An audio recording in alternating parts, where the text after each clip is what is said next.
Good morning, everyone. I'm joined here live today on Monday. What is it today, Robert? The 11th of September. It's 10:05 a.m. or maybe just a little bit after that. But we're going to have some deep and philosophical conversations. Now, welcome if this is the first time you've watched. Welcome back if you're here again. And also welcome if you're watching in later on. I've got Robert. Let me get my hand right. I've got Robert Jardine just to the other side of me. He's been a guest on this show how many times now? Quite a few times. Yeah, we've had a few talks. It's been fun. Yeah, it has been. We've had some great ones. Now, normally when we talk, we're talking more from a philosophical, a more sort of health-based perspective, aren't we? Because of your job working with the principles of German New Medicine. But we're just going to be kind of talking about life this time. How do you feel about that? Perhaps a little not nervous, but it's more of an open-ended subject. You know, I can't rehearse for the talk, so. Now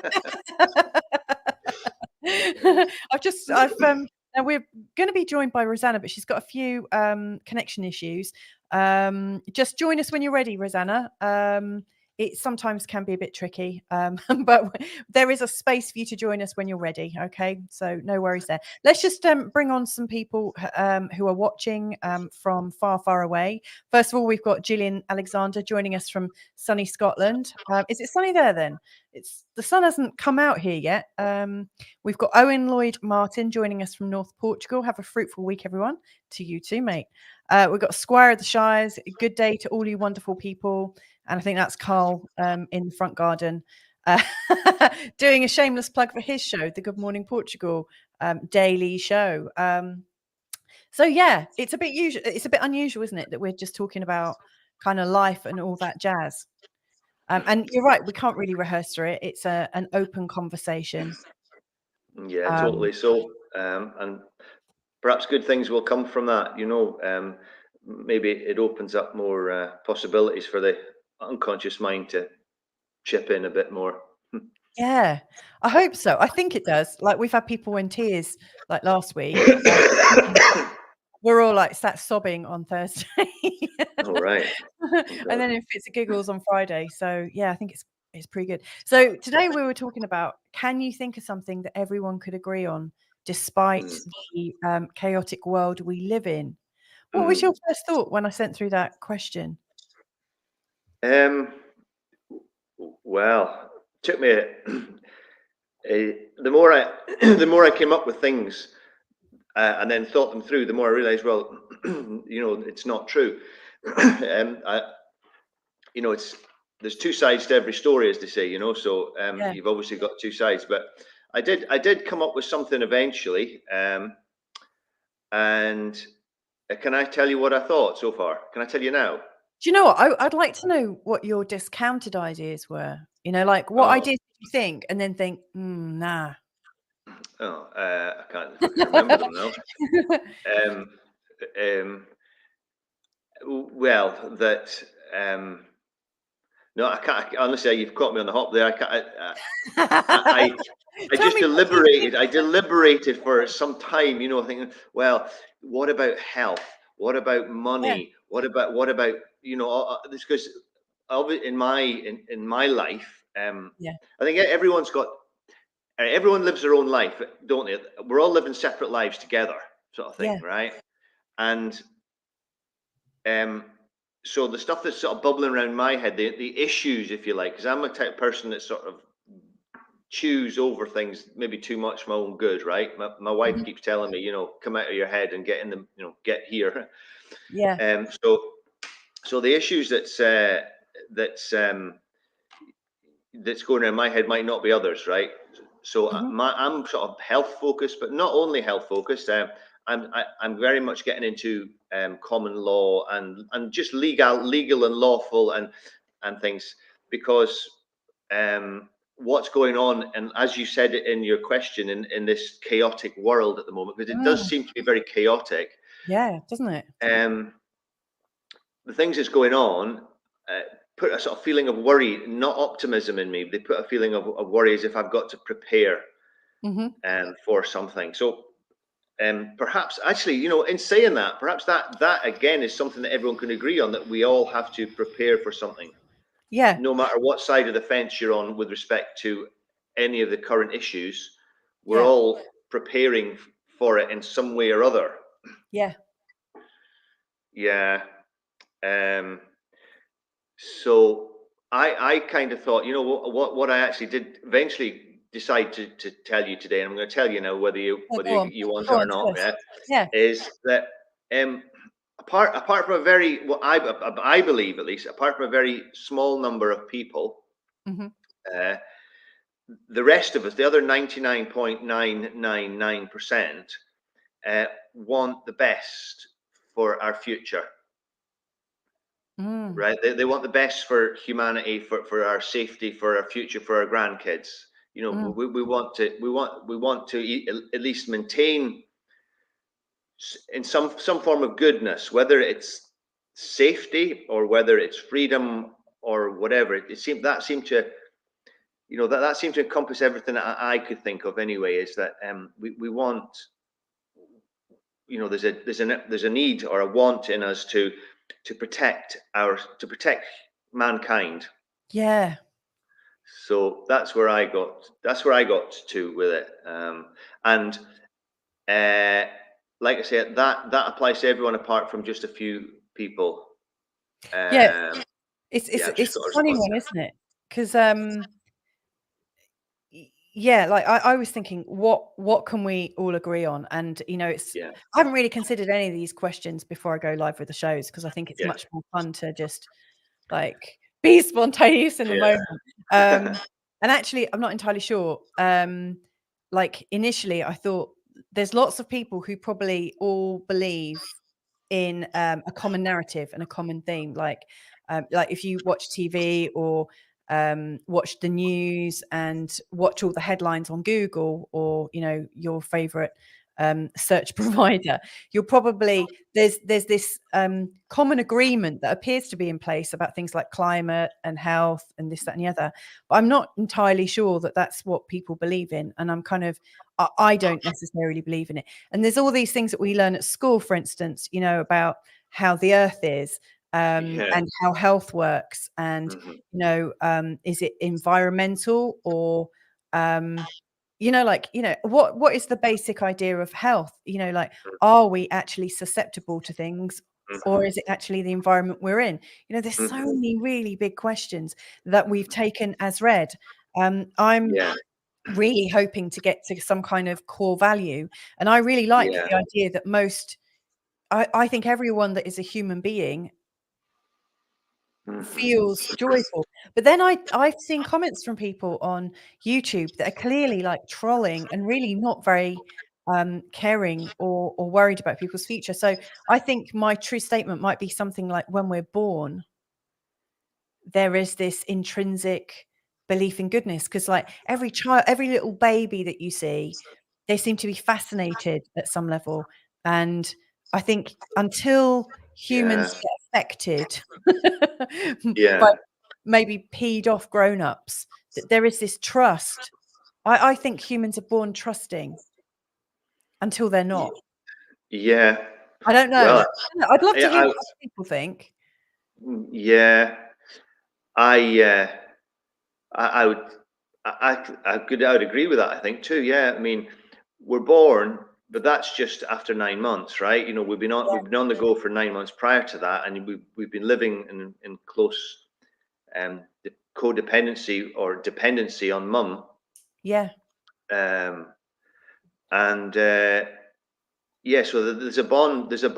there's a huge bond built up, you know, long before you're born, isn't there? And if that bond is interfered with or stressed, it does have extremely severe consequences on the unborn child. Yeah. Even the physical development of that child is changed, because if that bond is that the baby doesn't feel connected to the mum. And likewise, so there's a huge trust there. There's a huge, as a unborn baby, you're totally reliant on your mum, right? And you've got to rely that your mum does the right thing. She behaves or treats you the right way, or treats herself the right way. Yeah. And then you get born into a family, hopefully, and you're so dependent. So I suppose you've got nothing. You've got no means to defend yourself, or apart from screaming, which is it is screaming and smiling is sort of programmed into us to get the to keep us safe. Yeah. But a huge trust there, right enough. There's got to be a huge trust, and it's a wonderful trust to be given. Yes. As a parent, isn't it? Because I mean, I actually have a daughter, an older daughter, but myself and Laura, who have recently married, and we've got a baby. He's 3, coming on 13.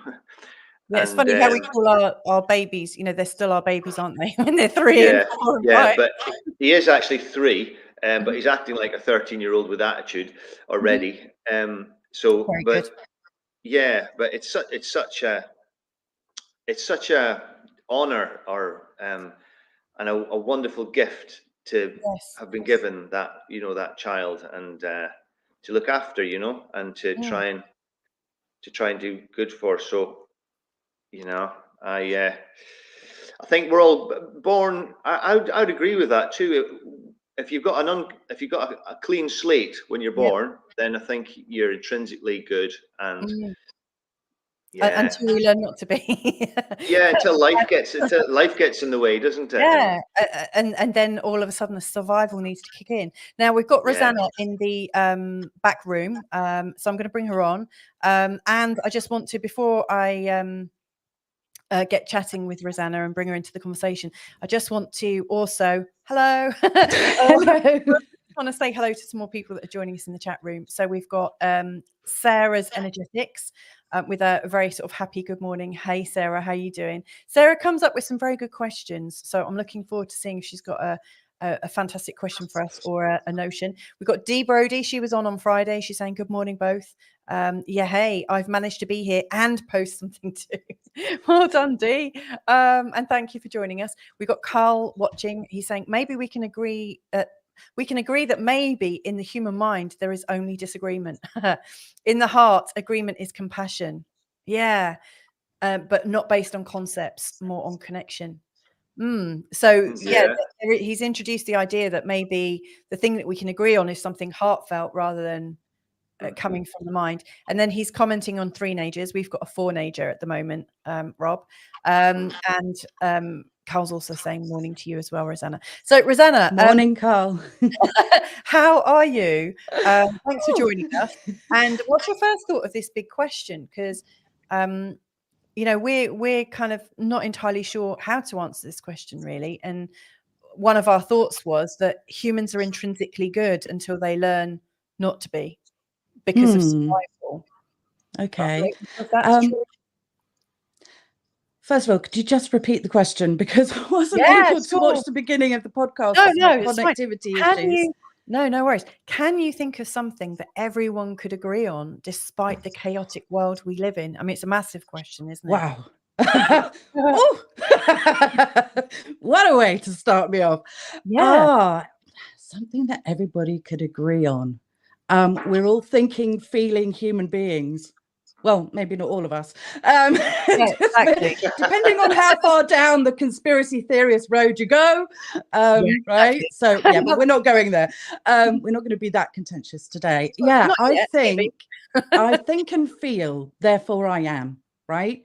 So I think that we can all agree on that, because we've all got such different backgrounds and different nurturers in our past, and we are a culmination of all of that, right? Plus the societal programming and the cultural programming and the sum of the 5 people that we spend the most time with, as Jim Rohn said, you know. And so we all spend different times with different people. We're affected by different things. Yeah. And so how on earth could 2 people, even if they're pretty close together, always agree on the same thing?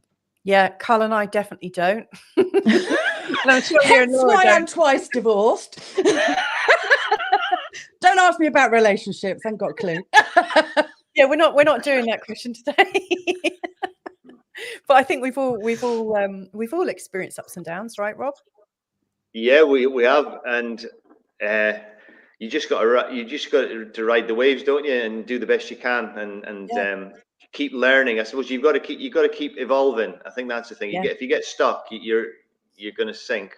But if you keep evolving, you can learn. You can learn from the hard stuff, and hopefully create more of the good stuff. Yeah, absolutely. And Carl's finding that quite amusing that we know that we're kind of laughing about like relationships and stuff. One truth that's just come out of what you've both said that occurs to me is that the gap between those that want to keep evolving and those that aren't interested in learning life's lessons is getting bigger. I don't know how anyone could dispute that. Is that disputable? That there would be a gap between people who are moving upwards and onwards and those who are just very content to stay as they are? I think there always has been. And I think we can get very bogged down with, you know, what we see on social media and, you know, on the mass media. And we can start to, you know, there's a lot of spin doctoring around. There's a lot of fear mongering around. And I, for one, feel that I want to focus on the fact that there are a lot more people awakening than there ever have been, I think, in the history of the world. I agree on that. Yeah, I completely agree. I think there's a huge movement of awakening happening on different levels, right? You know, the different elements of life are being discovered that we didn't know about. You know, there's like the common law, there's whether the Earth's flat or round, and who knows, right? It's certainly a question that's never been answered by science. It's not that I know about. So I do see there's a huge explosion in people, you know, taking on these questions, whereas before it was just not, it just didn't exist. That question just was not in the horizon or within the horizon, you know.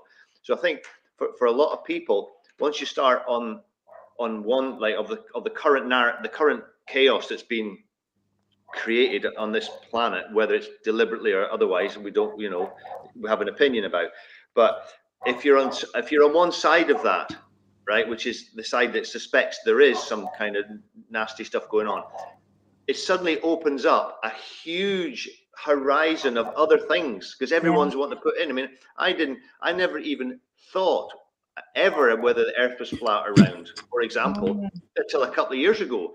I mean, I just thought that's a stupid question, right? But now it's not. I don't think it's so stupid. All of a sudden, that's like, oh my God! And what's this common law thing? What?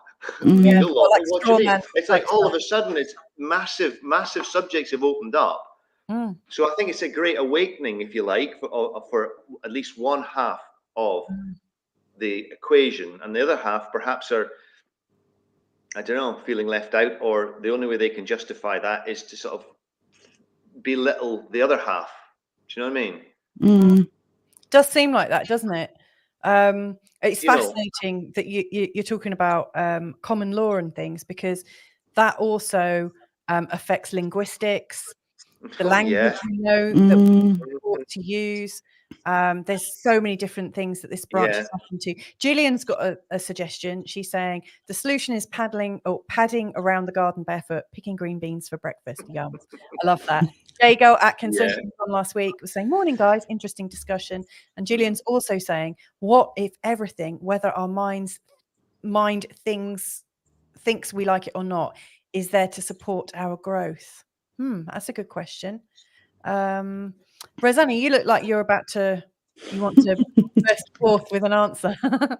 Well, coming from a very spiritual transformation perspective, my answer to that question would be very much look within. look within, and tap into the energy that's all around us in the universe. The air is not empty, it's full of power, and there's one consciousness, one stream of truth, right? We tapped into, are there two factions? Are there the believers and the non-believers in terms of what's going on in the world, and what do we pay attention to, and what do we give our focus to? Well, when we tap into that, we can find our authentic truth. What rings true for us, and when we start to tap into ourselves, we come out of a kind of anesthesia. It's almost like we're born with it, and then we've got to find ourselves.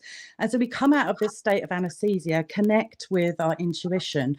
And at first, our intuition is completely dumbed down if we've been one of the masses that have been hypnotized. And let's face it, at one time or another, we all were, I reckon. We've all been hypnotized. Right? We've all been there, right? So we come out of this, it's like, whoa. That's why we call it an awakening, right? And you become awakened to the truth that resonates for you. And as painful as that truth can be, it also sets us free, I think. Now, whilst I agree with you, Rosanna, about most of what you said there, I also wonder, is that a truth for everyone that everyone can agree on? Because I think there's loads of people saying one force behind everything. I'm pretty sure there'll be, like Jay Atkinson is saying, here, Rosanna. She's like, and I do believe that there is one power behind everything. And I also think there's people that don't believe that they can tap in, or they'll be thinking, what the hell is tapping in? Yeah, well, that's fair enough. We meet each other where we're at. We're allowed to have different experiences and different opinions, and that's okay. And hopefully we can have this discussion like we are, and suspend disbelief. We don't know what we don't know, and we only know what we've experienced. And so anyone who hasn't had an experience of that energy, of course, they'd be stupid to go, oh yeah, you're right. But the point is, open your mind, open your heart to a potential reality that you may not have given credence to, or even suspended disbelief for a few moments in time, to allow yourself to access that, if that makes sense. It does. I do think we don't know what we don't already know is an interesting thought. It's been percolating through my mind for about 5 days. Honestly. But then there are lots of people that don't know things empirically that believe that they do. So Robert, you were talking about, isn't it interesting, that now people are starting to consider the shape of the earth, and there is this given that we're living on a sphere, and it appears like that because of some fisheye photography. From some of the photos we've been given from NASA. And then there's lots of people that do photo analysis that can see that these photos aren't actually original. They're made up from composite photos. So the photos and the science, or what's told to us with science, is what we've been making this whole belief on. Now, how many, going with we don't know what we don't already know, I think there's a lot of people that believe that the earth is round, but none of us can empirically know. Unless we're actually leaving the Earth's orbit and seeing it for ourselves. I don't know. And that goes back to my original, when I got you told me about this question, and I thought about it, and I thought, there's two types of there's what can we all agree on was the question, right? And there's sort of there's you can agree on, we all want the best for us all, right? We all want the best, at least that's, unless you've got some abnormality, there's something wrong with you, right? Obviously there's going to be people like that. But so there's like a what's it called, an innate urge or want, or aspiration, right, for the great, for the good, for the future, for your children, for having a good life, and I don't mean good life as in loads of drink and drugs and everything. I mean a good life as in a wholesome life, right?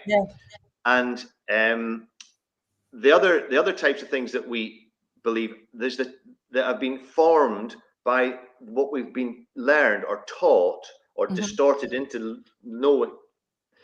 as true. So, for example, the one that's obviously close to me is, well, you catch the cold, right? Everyone knows that's true. I mean, everyone knows that's true. I don't believe that. But it's not true. In fact, I mean, Dr. Hammer's laws prove that we actually do not catch any. His final law, and it is a scientific solid law, is that there are no diseases at all. Nothing is a disease. It is a biological adaptation to a perceived biologically active stress. Yeah. And that's it. And so it takes away the whole, there is no disease. You don't catch anything. There is nothing to be frightened of. But you can see how you've got the two, everybody wants to do for the greater good, which is like an innate urge for us as a group of people, as a pack, to look after ourselves, right?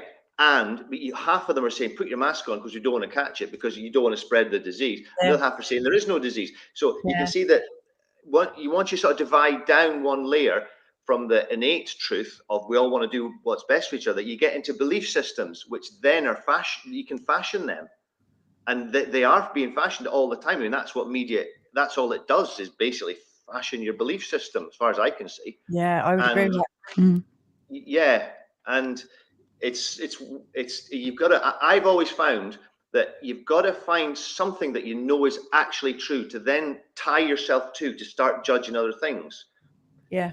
You know, like if you're like two boats lost at sea in a storm, if you tie each other to each other, both boats are bopping about all over the place, and there's no stability in your thinking. But if you can get like a pier or a rock and say tie to that, right, that's solid, and then you can then start to build a plan to escape from all the storm.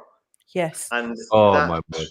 Look a lighthouse. Look who a lighthouse. Yeah, that's right, a lighthouse. Good one. Look, and that's what I resist. He had to come and join us. You're ruining my mornings. I'm trying to get on with work. All these interesting people turn up. I'm talking about drink and drugs and flat earth. And how am I supposed to get on with my life at 10:30 on a Monday morning with a conversation like this? Welcome, Carl. Morning, Robert. Morning, Rosanna. Good morning. Morning, Carl. Before I ask about, in fact, let's just move our cameras around so it looks like I'm actually looking at you now. Yeah. I heard what you said about disagreeing as well. We do disagree a lot. No, we don't. And we agree. See what I did there? Yeah. Anyway, let me just, I want to share some of the things that people are coming up with, because we've got some great input coming in. So Owen is saying, my answer to the question is the world needs more love and less hate, which I totally agree with. I'm sure you all do as well. Got two arms. Jay is saying, thinking about quantum stuff and particle doodads. I love that. It seems to me that if you want the earth to be round, it is. Yeah. And if you want to believe it's flat, it is also true. I actually agree with this, Jay. Wow. Observation is subjective and relative, is it not? Professor Atkinson. Yes. I'm liking the cut of her jib. Because like if there are no truths, in fact, on Friday, Dee said, everybody's truth is completely perceived. Yeah, and true for them. Yeah, and true for them. Sarah Taylor is saying, what if it is not so much about everybody agreeing as it is for it to be okay that we don't agree? I love that as well. That we can feel safe here without agreeing and still have our sovereignty. Oh, yes. That's libertarianism, isn't it? That we can still have our personal freedom. That is absolutely...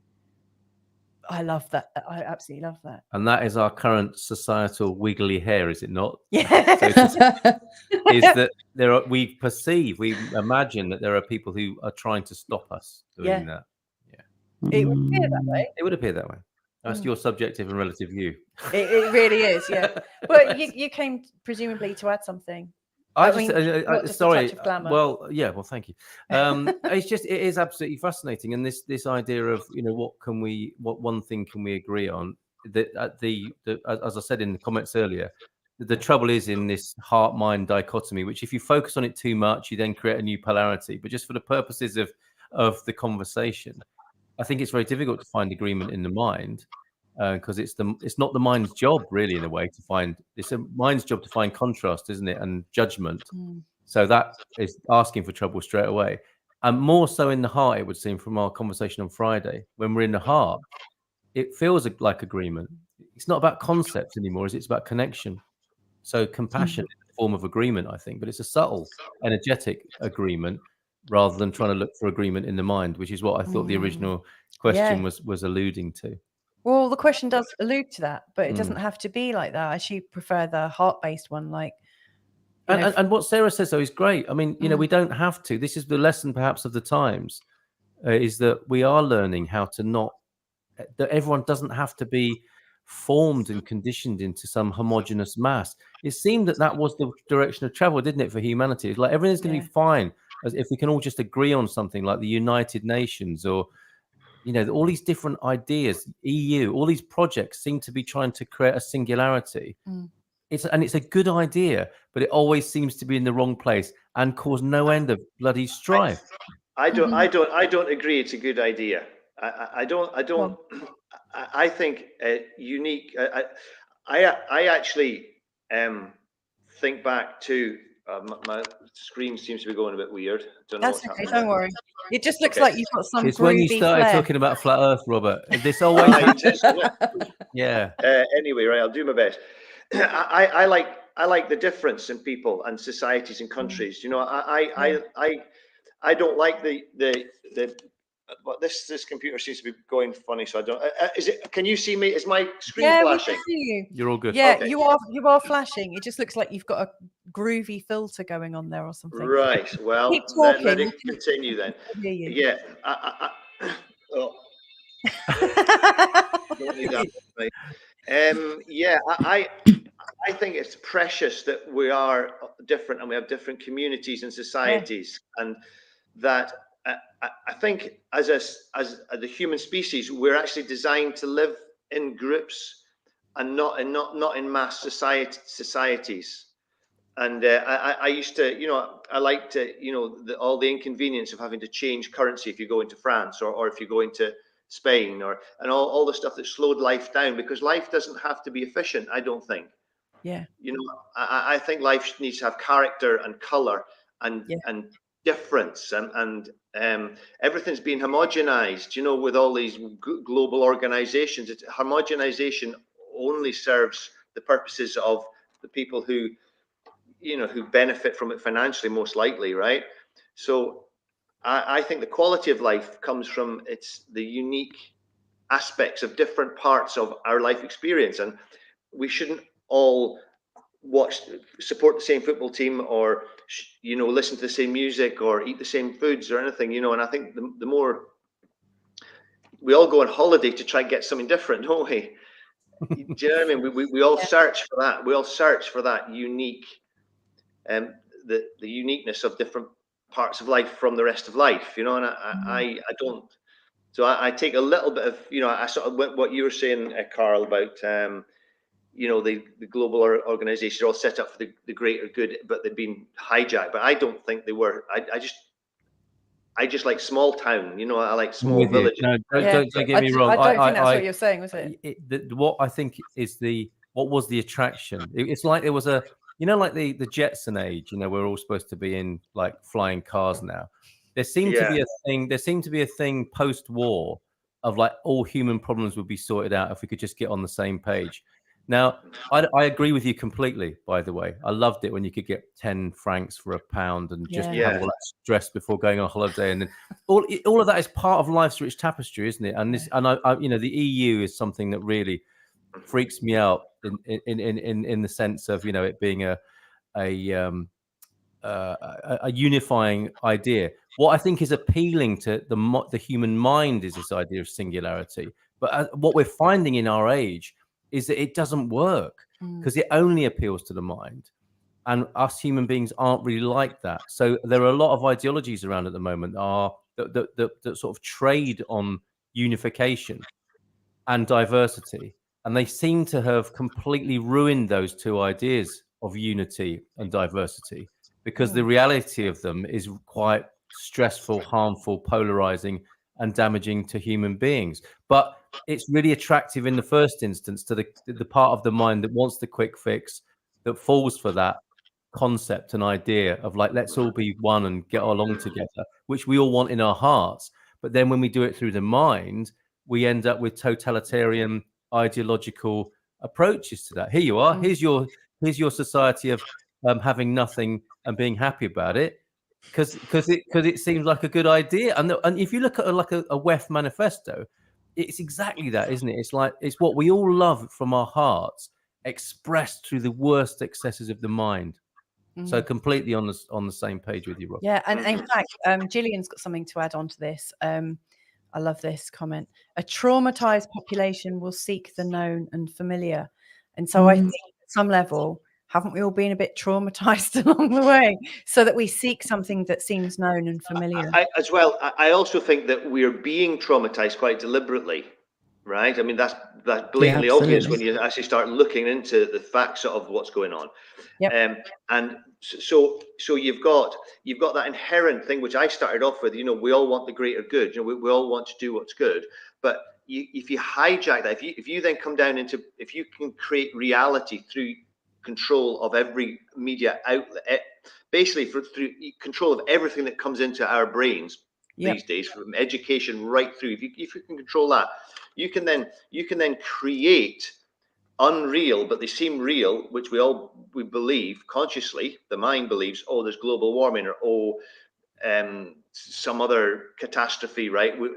There's a virus going about or something like that. And we've all got to be protected. If you can create that reality, you've got the ability then to utilize the innate potential, the heartfelt need to help our fellow man, right?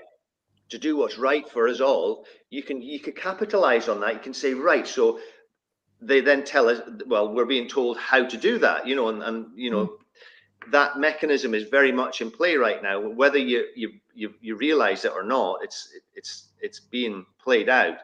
They've got the innate goodness in man, which wants to do best for the future and our children and our fellow man, and below that is the belief systems which we're being sort of told is the truth, whether we believe it or not, and one's been used against the other for another agenda, which seems to me anyway, right?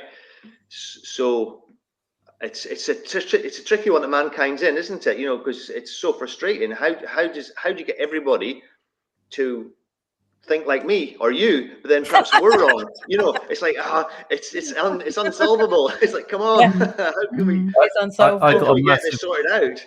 I got a massive pang of betrayal, Robert, in what you're saying there. There is when you see that maybe some people are using that, I don't know, that beautiful urge for people to want to look after each other and then use it against people. That is part, I guess, I struggle a bit with, the awakened and the unawakened, etc. But for the purposes of the conversation, it's useful. But the part of that process is the pain of that betrayal, isn't it? To see that that's what's gone on, that there have in all of our lives thus far, we've seen that some people have used that thing that could bring people together to tear people apart. It's so painful and such a betrayal. And Mrs. M, you've left the studio, basically. Oh my goodness. Carl and I did a recording about 6 months ago, and I got so upset that I was like effing and jeffing, threw my headset down and ran off in tears. Just the thought of the betrayal that we've all gone through, the ideas of people suddenly dying and whatnot, and nobody picking up why that's happening. And it's a very deep trauma. And I think if more and more is revealed about it, that there will be a lot of grief and trauma to come from it. I heard a great term from you yesterday, which I think you got from somebody else. Probably. Philanthropists. Oh, philanthropists. There are philanthropists. That sums everywhere. it up. The philanthropists of our time is like, it used to be enough, didn't it, for an American billionaire to make a few libraries, or a school, and now it's scaled up a whole lot more. So there's these philanthropists that are involving themselves in health and education and the education of healthcare, the economy, the climate, everywhere you look. Yeah, and they're helping us, but like, are they? It's just part of an agenda, right? That? Yeah. Control. Yeah. Control, manipulation. I loved what you said, Robert, about living in community and groups. And I think also what was said about how the world can become really bland. I think it was you, Carl, who said homogenized. It's like everywhere you go is the same. It's like I used to, when I was 18, I was like, I want to travel the world, I want to see everything. And now I've been a few places and I'm like, every frigging where looks the same. Right? It's like, yeah. There's McDonald's, Starbucks. Yeah. And it's just like conveyor belt life. Yeah. So perhaps we can agree upon that. But I think maybe we can agree that no matter what faction or sentimentalities we have or political beliefs, it seems like everybody everywhere wants some kind of change, right? The elites want their agenda. They want more control. My view and opinion is they want to enslave us. You will own nothing and you'll be happy about it, folks. Yeah, like Carl mentioned, Yeah. And we, well, I want it all to turn around. I want them out of power. I'm getting all political here. Probably shouldn't, but maybe that's the thing, right? We can all agree that in some way, shape, or form, we're disgruntled and things aren't how we want them or how we perceive they should be. Do you know what? This sounds like a really good time. I'd agree with that. I've got some more comments, but you've got a very dazzling mic cover. I want to know about that. Now, Rosanna, where is your mic cover from? Is that it's not. It's my actual mic. Oh my! Wow, it's all about. I was trying to place it. I was like, where do I put this? The last time I saw something like that, I thought, was Martin Fry fronting ABC in a gold lame suit. You've got like a gold lame cover to it. All of a sudden, it just got my eye, and I was like, flipping heck. Yeah, I need to sort that for next time. One of them. Yeah, make it bigger for next time. Seriously, beautiful. I was thinking, gosh, this is huge. Yeah. Okay. Right. We've got some comments, and not all of them are going to be in agreement, I don't think. Yeah, good. Bring it on. That is good, isn't it? So we can all agree on that. Yes, we can all agree on that. So Julian is adding, is that the reality of unity of diversification, Carl, or is it a cleverly projected, distorted illusion? So you were sort of saying that we can all agree that we can't agree, and Gillian's also saying, yes, or of course we are being traumatized, way easier to control then. Now we've got Pete, who's known as Solar Life Portugal, who may not, I think he doesn't see things quite in the same way. He's just back from the market to plant out 200 plugs. Good luck with that, Pete. I wonder what you're growing. But you've added, sometimes you have to adjust your mindset. We had to adapt from mistrusting everyone, quite rightly, in London, to realizing that the vast majority of people in Barefoot, that's where he is, will consistently and reliably go out of their way to be generous with their time and efforts to help you out. I think that's a really good illustration of what we're talking about. Yeah. Because London, I was watching what would be called a right-wing hate documentary about London last night. Yeah. An attack on the agenda to change London over the last couple of decades and how it's changed. How the particularly these sort of diversity agendas and so on are at work in London and what the effect is. Without any editorializing, something's gone on in London which is interesting, which I think Pete refers to, and an atmosphere that's created and an energy that's created. Then he moves to rural Portugal, where there's more of what Rob was talking about going Community on, life. of people going out of their way to help you. And that's what's beautiful for us about being in Portugal, I think, and others in Portugal, is the thing you talked about, Rob, the pre-globalized reality of people not working according to ideology necessarily, although you have to be, we're on interesting ground when we're talking about Portugal and the Estado Novo and ideology and so on. But in the period after that and the period before globalization, there's this amazing window that I think Pete's talking about of people coming from their hearts and wanting to help very naturally rather than being driven by some sort of ideological agenda. Actually, Pete is, no offense, Pete. I just, however, I assumed that you might be a little bit oppositional to what we were saying, or what's come out. But you're actually saying it has been equally hard to trust politicians and local government. And of course, not all are working in the interests of people, but a a significant minority are. And you're right. And in fact, we know somebody who works for local government in Devon who's definitely working for the betterment that's of the people. fascinating thing, isn't it? When a politician seems to be working for people, it kind of they stand out a bit. Yeah, they really do. Whoa, they're doing their job. That's incredible. Yeah. Sarah's saying, I just can I just put something in there. Politicians work for the company who employ them, right? The British Westminster is Westminster PLC, and it's owned. I'm not sure who owns it, but the Vatican or somebody like that actually owns our government. So it's actually a company, right? It's a limited company, aren't they? Yes. So I mean, you do get extremely heartfelt and very politicians who are trying to do the right thing for the people, but in reality, they're working for a company who is a for-profit company, which is owned by some entity that's not even British. If we're talking about Westminster, and the same applies to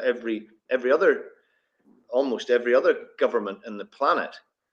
So you got this conflict of interest. Even when you look at one person, you think, oh, it's a really good guy, he's a really great MP. He's going to do this. He's going to change this. He's going to do that. But he's part of a system which is inherently designed to make money for itself. Yes. At your expense, Yeah, you're right. I remember years ago having a look at the Companies House register and being shocked to see that, the United Kingdom was actually a company and not a country. A for-profit company. Yeah. Absolutely so. And the only way they can that they can control you and have any domain over you is for you to agree to that. And you no longer to be a man or a woman, but you've got to be a person or a citizen.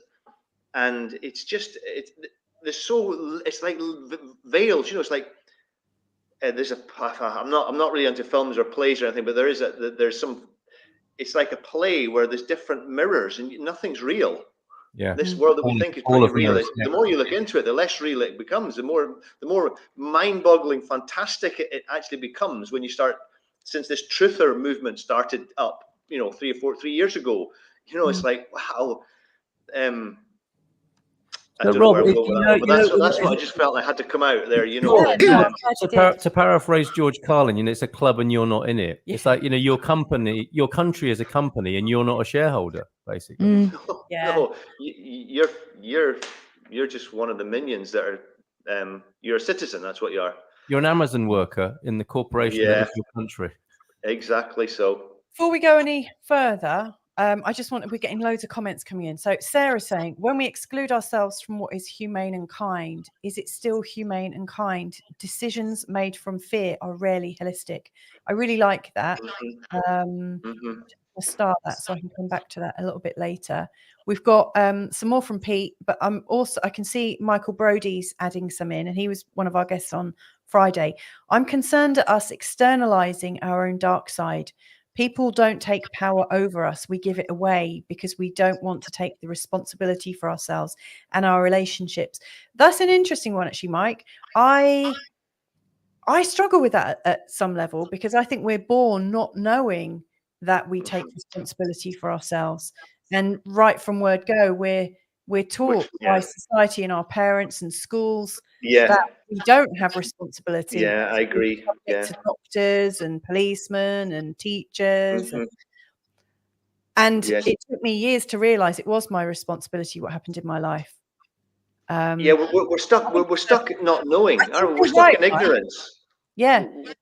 If everybody was educated to know what the rights are and how the bigger picture of things are, how things are organized, I reckon there would be a massive transformation of the world, of society globally. But we just don't know, and we're stuck in this not knowing and stuck in fear. And as Dr. Hammer, I'll quote Dr. Hammer, fear is not a good guide. Mm-hmm. Don't be guided by fear. It'll lead you to all kinds of bad places, and it'll stop you. I find things I hear through what media access I have. When I see something on the paper or something, and it's like it gets you, makes you worried about it. And it's sort of, it's a difficult one. It's a difficult battle that we're all in, I think, with the current times. Yeah, absolutely. I'm really struggling to get to all the comments, and I can see that we're also coming up to the hour. And I'm happy to go on a little bit extra, but I don't know that you guys are. But let's see what happens. Gillian's just responding to what Mike's saying, and also the dream spell of forgetting, apparently not knowing, which ties in with what I was saying. So there is this, like, we arrive and we don't realize that maybe we're responsible for ourselves, or that there is this kind of spell that's holding us back from the nature of reality.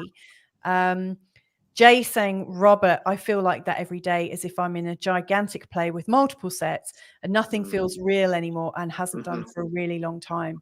Yeah. It's very much like the Truman Show mixed with the Matrix, isn't it? 1 and 2. Now Pete is also saying, so he's continuing. Our mayor got the job because she filled in all the old people's paperwork, and this is obviously the mayor of where he lives in Portugal. She filled in all the old people's paperwork and always works really hard to ensure the festa, they're the sort of little local celebrations, the pool, the local roads and services are great, not a business nor an entity. Yeah, the thing is with that, Pete, when the Democrats did that with old people's paperwork and dead people's paperwork, it got them in a lot of trouble. You've got to be careful filling in other people's paperwork. Yeah, but that's not to. Sorry, that was bad. That's not to say that Pete Mayor I'm joking, in Portugal is terrible. I think she sounds great. No, she does sound great. Tackling Portuguese paperwork for everyone is not a task you would do for joy, as Carl and Louisa know what to. Well, absolutely. Yeah, I certainly wouldn't do that because I struggle to do my own. And Sarah's also saying, I agree, Michael. That's great. Okay, so that's all the comments up and done with. So we're coming to the end. Robert, where are you feeling right now in this, that it's a big illusion? Like, I don't know, you tell me. Well, I think that there is a slow awakening happening amongst the people that are already on that road. Yep. And I think that the longer it goes on, the current situation, the more it'll polarize, because you'll get people that won't wake or can't, because the truth that seems to be emerging is too far outside what they can believe. Yeah. And that'll sort of cause a kind of split more. I think there become more of a gap between. So I don't know if that's a good thing or a bad thing. That's just the way I think things are progressing. And but I do believe that at some level we all want to do what's best for the greater good. And we've sort of discussed a few things today about ways that can be facilitated, like small, be local and stuff. And excuse me, I must be getting nervous there. That's okay. Dr. Let me think. Weston Price did some research between something like 1925 to 1939 or something like that, right? He was a dentist, but he went around all communities on the planet. He found 14 different communities that lived in complete isolation, and they were still living as they had lived for thousands of years back in those days, so in the 1920s and 30s, right? And when he found communities and that were in perfect form, perfectly self-governing. There was no need for any legal, lawful anything. They were just self-maintaining communities, and that all of the people in the community were perfectly formed. There was no tooth. He was a dentist, right? So he was doing X-rays and stuff of teeth. But his comments were that everyone was beautiful. Everyone was beautiful. And there was no disease, and there was no need for any medicine of any type at all, because people lived in the right way that we seem to be designed to live. And mankind is sort of facing a challenge at the moment, because we've now become global and which we're not designed to be. We're supposed to be a sort of member of a pack, and all of a sudden we're a member of the world, and we don't really have a voice because we're just one of 7.5 billion. And if we can believe those figures. Yeah, well, that's it. So it's all good. But I do like local. I would love to see a day where, like, because I grew up in that scenario in a crofting village, in a crofting strath, where everybody would, when it came to time to clip the sheep, everyone would come to our house to clip our sheep, and then we'd all go to the next house to clip their sheep. There was no money. You didn't get money. No one was making money out of it. Likewise, when we had to pick the tatties, we would all go to the next door neighbors, and then they'd all come to us. That's what they do. It was a good way to live. And I now love we're all that. separate. I love that. And in fact, Peter's agreeing with you. So I'm just going to bring up their comments. Then I'd like to come to Rosanna, and I can see you're ready to share something as well. And then I'll wrap this up. But anyway, Pete, Solar Life Portugal, saying, I have to disagree. That was with previous things. I left London because everyone knew their rights and none of their responsibilities. That's interesting. So they didn't know their responsibilities, but kind of knew their rights. But in Portugal, everyone takes their responsibilities to the community very seriously. I would take issue with the word everyone. I would as well. Yeah, the balance perhaps is in Portugal's favour, maybe. Yeah. I would take. I would say the same with it's everyone. hard to express yourself though within a comment box, isn't it? Yeah, I get the point. Because like in some of the cities now, obviously they're becoming a lot more Western, and they're very sort of me centric. Whereas in like your crofting village that you came from, Pete's living in the sort of Portuguese sort of version of that. And it's very we-centric, where they all get together and help each other out. And the Blade Runners of London might be thinking they're taking the responsibility of the community seriously by cutting down the cameras. I don't know. I'm quite interested by those little videos of where people are using cans of spray glue to take out the cameras. Not that you'd endorse that publicly. No, definitely not. Anyway, Squires of the Shire is saying that's true, Solar. And also, once just a curious citizen, now awakened to the complicit pantomime of the swarm of globalists. Oh, that's a musical. I want to see what are those Glee? I want to see Glee's interpretation of the swarm of the globalists. That does sound a really great good. musical, wouldn't it? Yeah, that would. Right, Rosanna, over to you for your sort of final thoughts. For a sum up, I think nowadays we've got to have a sense of humour at the end of the day. You know, because like yourself, I listened to one of your shows last week, and I think you mentioned that you were polarised from the start of COVID, and I very much went down. Yeah, felt like that too. Went down a few rabbit holes, and I was like. And then I was like depressed for a while. And I've now gotten to the point where I think, on the one hand, I'm a little bit concerned sometimes that I'm a bit egocentrical in terms of just focus on your life, focus on the good things, family and community and whatever.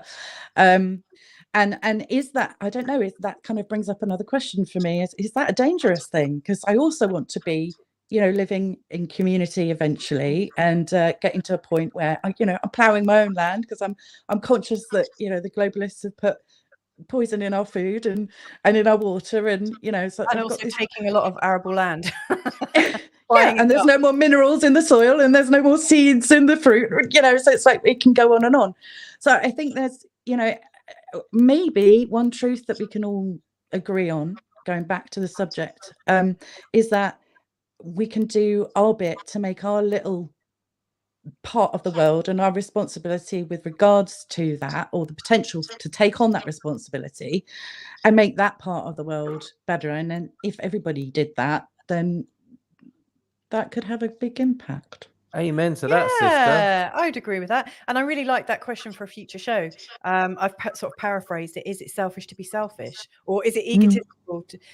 Because we were listening to an Abraham Hicks recording yesterday that's actually saying, well, to consider your joy and your life, and to live the best kind of life you can, is that a bad thing? Or actually, I think that helps everyone, vibrationally.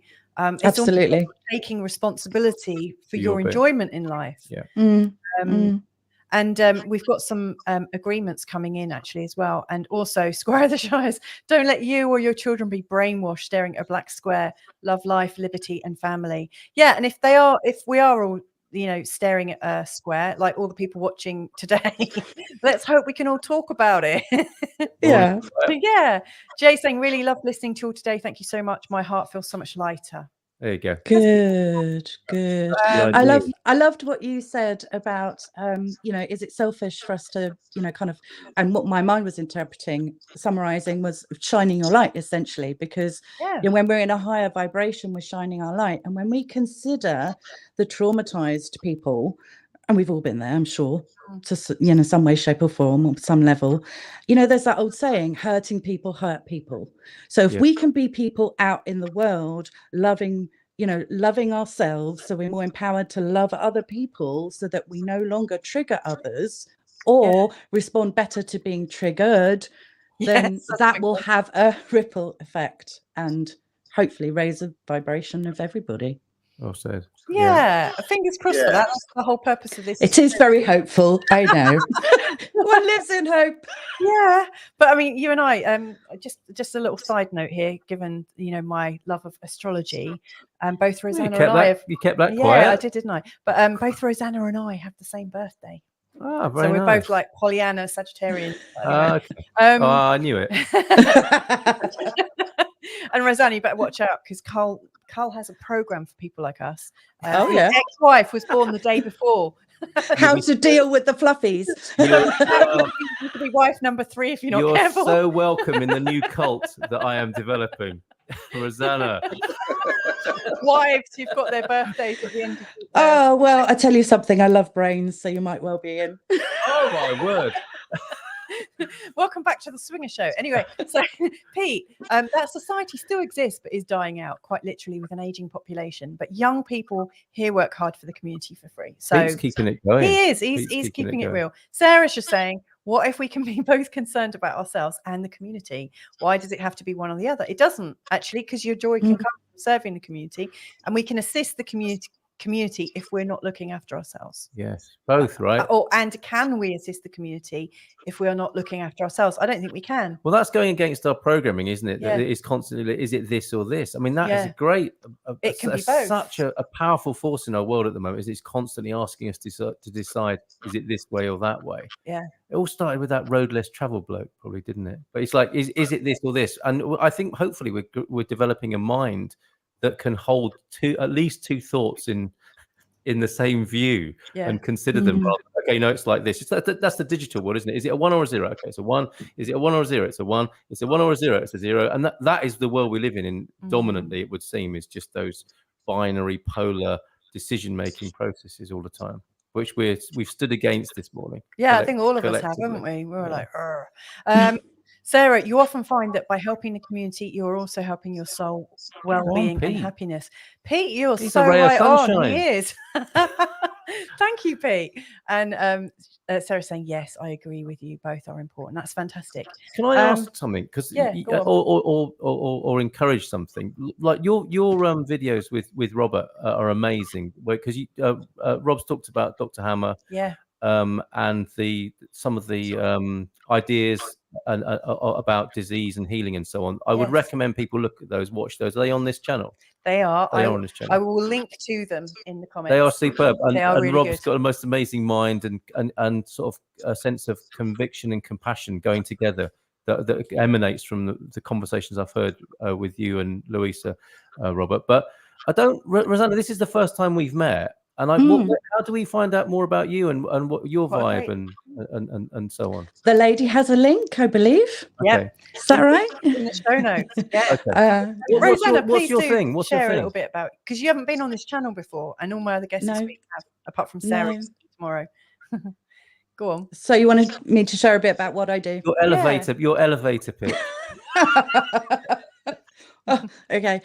So we've touched a lot on trauma.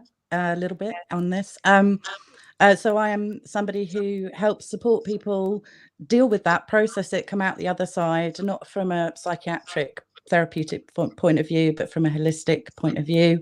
So certified in hypnotherapy, EFT, neurolinguistic programming, and Reiki healing. And I use them all as like my little toolbox, and take out a little bit of that and a little bit of this within one session, a bit like you would make up a cooking recipe. And it, you know, so what I found is some people will sit particularly well with EFT, and that will work really fast to get rid of XYZ. And then other people will be hypnotherapy, and a lot of the time I'll mix hypnotherapy with Reiki. So I've spent years specializing in helping people recover from narcissistic abuse trauma. That is my specialism. But yeah, I'm very spiritual, very fluffy, read cards. So yeah, I feel better I'm just kind of a hearing different choice. I feel better just hearing that. And Jane, no, because she's coming to our cult and not yours. Yeah, Jay wants to come and live with you. Oh, well, you know, when I did childminding many years ago, one of my first clients said, practically perfect in every way, and you got Mary Poppins there. So I'm like, yes, come live with me, girl. Oh my word. Yeah, Jay will really want to come. There's going to be some tingling going on. The mention of Mary Poppins there. Yeah, definitely. And also Rosanna has a membership that people can join for monthly support called Swellbeing. Swellbeing. Yeah, Swellbeing. Yeah, so it's spiritual well-being. And it's all about ascension and growing in knowledge and wisdom. And there's various things that we've talked about on here today about, you know, kind of awakening. It's all about that, really. You're awakening and you're healing, but it's also a community. I've just positioned somebody who's been on board right from the beginning since I restarted my business in March. Long story why I took time out. And he's an ambassador now, and he says, you're never alone in Swellbeing. So the main aim is to bring spiritual folks together in a place of community. We were talking about community today. So it's an online community where we can grow and learn together, make connections. So yeah, a place where people can find their future best friend, their future husband, and get the healing and get loads of lovely information, because we've got wonderful contributors coming on board around October and November. So it's not just me. So yeah, and there's amazing holistic tools on there that people can use to help themselves heal in their own time, because obviously working with someone like myself or Robert or you can be expensive, right? So we're offering a means by which people can do it without such a large investment. Cool. And you've got a gold microphone. Yeah, you're amazing. Robert, it's got to be sparkles. Have you thought about offering a sort of monthly support? This is my cat. Stop reaching. I want to cuddle the cat. So this is our healing plan. We've got kittens, and they purr, and we love them. Come in. Beautiful. Robert, are you thinking? Do you have some way that people can get support from you on a regular basis? Because I think that would be really amazing. You know, one of the health conditions that I had for at least 25 years, through a conversation with you, that ceased. I haven't had any UTI since. It's very powerful. I'm just the world's worst business person. You know, I just got I'm so into learning the truth, and Dr. Hammer's work, you know, was something I found, and I saw a complete healing or reversal of my sister's rheumatoid arthritis. It just disappeared. You know, within days, she was better after having suffered significantly with it for about 17 years at the time. I just suddenly got onto that, and I'd been a therapist, a kinesiologist, and I'm a hypnotherapist as well. But when I sort of discovered that, I just dived into that, and I wanted to know more. It's like a massive, it was a way into a massive field of information, which I'm still trying to learn.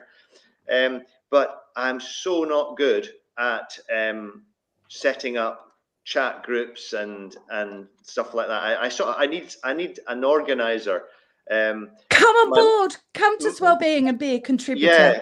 My latest attempt is to build a big shed and have people come. I mean, it's big, it's 10 meters by 5 meters, okay, and it's going to be nice inside, all made of wood, and I've actually cut the wood from the trees myself and all that, so because I like doing that. But that's my attempt, but even that's very local, because I'm a sort of locally minded person, and that's not good for me, because where I live there is very few people living.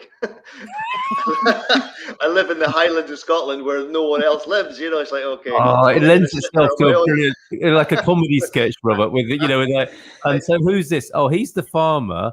He's the barkeeper. That's the shopkeeper. And who's that guy? I know. Well, he's the transformational healer. We don't really understand what he does, but he's really good at it. Yeah.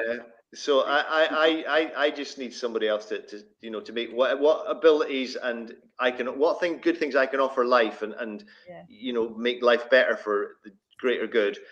I kind of need somebody else to sort of help me do that. I think because I've got a track record of an amazing amount of failed attempts. Oh, you're in good company. Yeah, I think we all have. Well, we're hoping one day maybe to have some retreats as well. So who knows? Yeah. I'm going to go and visit Robert in that 10x5 wooden. Does sound cabin. great. Sounds And Gillian saying I could compete for that spot. Your support services are very good too. I can attest for that. Yeah. Final comments then. Did you have something you wanted to share? No, I just wanted to find out about Rosanna. find out more about Robert and Rosanna. Yeah. Okay. So last one then. You'll have to come and stay at Squire of the Shires and at Garbo's Teas. They're having a lovely little conversation. And Pete is recognizing that they are very lucky if they'd chosen a village 20 kilometers in a different direction. They wouldn't have quite the brilliant service that they get. Jay saying, your life sounds amazing, Robert. Wow. Pete's also saying the Highlands of Scotland are 20 times more populated than our region, and we absolutely love it. Makes it small enough to know everyone locally. Third least populated area in Europe. Pete, you really have, picked the right place. Yeah, but it was one of the most populated areas before he moved there. Pete? Sorry about that, Pete. And Gillian saying, well, I've heard folks in Australia extolling your virtues, Robert. Yeah. I think it's brilliant. Prepping for the adventure is Square. Yeah, come see us as well. And Pete, Pete gives me 7 shades, so that was in case anyone worried about that. Well, I think that's been a great discussion. And I think one thing we can all agree on is that we can't really actually answer that question. Can you think of something that everyone could agree on? I feel betrayed. Was it a trick question all along? Kind of, yeah. Well, I mean, I never really know. I just think it's a place to open it up. So thank you so much for joining us today, Robert and Rosanna. It's been an absolute pleasure. And you, Carl, as well. But I mean, this is kind of our show, really, isn't it? Yeah. And it's thank been you. Amazing. Like I said before, the reason I'm sat outside trying to have my breakfast and thinking about what I'm doing, and then I'm hearing, Rosanna and Robert speaking. I just had to jump back in. Yeah. So thank you. Lovely to be on the screen with you both. Yeah. Yeah, and lovely to meet you, Carl, and you, Robert. And I feel like my brain has awakened. So thank you for this very intellectual conversation. Yeah. Well, there's more. There's another one tomorrow and Thursday and Friday. So I shall be listening. Thanks, and join in the chat room as well. And so hopefully we'll see you all soon as well. And this guy's giving me some Mrs. Slocum. Right, okay. Well, I'm going to pull out the outro, and I think it's time to say goodbye. But thanks for joining us wherever in the world you're joining us from. Really, really appreciate your presence. If you've liked it and you think someone else will benefit from it, please do feel free to share it. And also subscribe if you haven't already. But yeah, we'll see you soon. Ciao, ciao. Lots of love. Bye for now. Bye-bye. Thank you. Ciao.